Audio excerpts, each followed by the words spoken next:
L'Amalgame, c'est d'abord une troupe de théâtre, ensuite une ligue d'improvisation, une chorale, un club de lecture, puis un club d'écriture. C'est des gens qui ont décidé de faire quelque chose, de jouer, de s'amuser. Quel accent! Moi! Un accent! Hey! Je me demande qui c'est qui a le plus grand accent ici!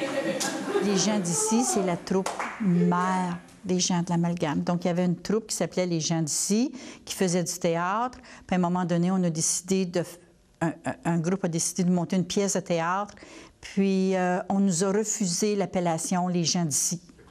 Donc, il a fallu se trouver un nouveau nom. Mais il faut dire qu'une grosse partie des comédiens puis de tous les spécialistes des gens d'ici ont joint l'Amalgame. Une chanson, c'est peu de choses, mais quand ça se pose... C'est une petite chorale. On a commencé avec des enseignants à la retraite, ça fait un bon 10 ans. On dit qu'on chante pour le plaisir de chanter, c'est très vrai. On aime ça se rencontrer, puis même quand je dis c'est terminé pour la soirée, ça prend à peu près 20 minutes avant que tout le monde parte, parce que là, ça jase encore. Puis même des fois, ça continue à chanter. Avec la chorale de l'Amalgame, parfois, on fait des choses en commun. C'est arrivé avec Bistro Blues, où on a intégré le chant, la danse, les arts visuels. Donc, ça permet des choses que, disons, on n'aurait pas pensé faire juste comme un troupe de théâtre.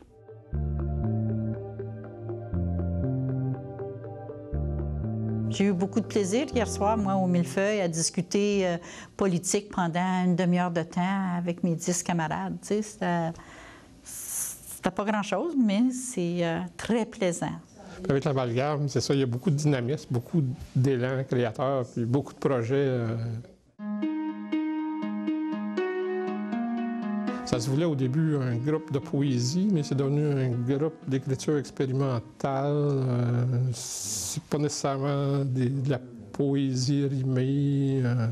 On a un thème qui est imposé à chaque mois. Puis chaque membre écrit un petit texte qui vient présenter aux autres membres du groupe. Puis on fait ça autour de la table avec un bon repas, dans une atmosphère conviviale. On a souvent cette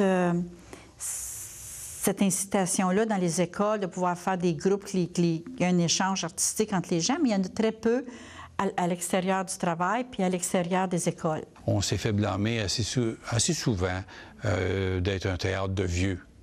Et puis, il n'y a rien de mal avec ça, mais il reste que c'est difficile d'entrer dans les écoles. Donc, comment on fait pour entrer dans les écoles? Avec l'impro, ça nous donne une occasion de tendre une main aux jeunes. J'adore tellement le chocolat du picolade de tout le monde. La Lila est née un petit peu plus tard. C'était entre les spectacles, il y avait des gens qui voulaient continuer à faire un peu de théâtre, à jouer, à s'amuser.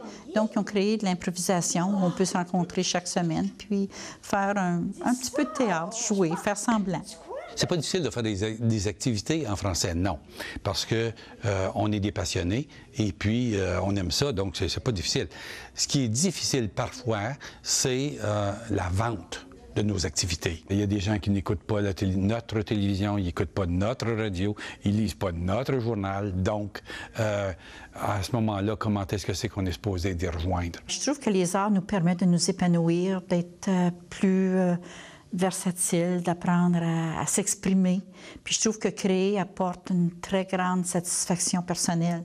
Donc, je voudrais qu'il y ait plus de gens qui découvrent ce besoin-là de vouloir créer, puis qui viennent nous joindre, puis qui apportent leur créativité, leur talent, leurs ressources.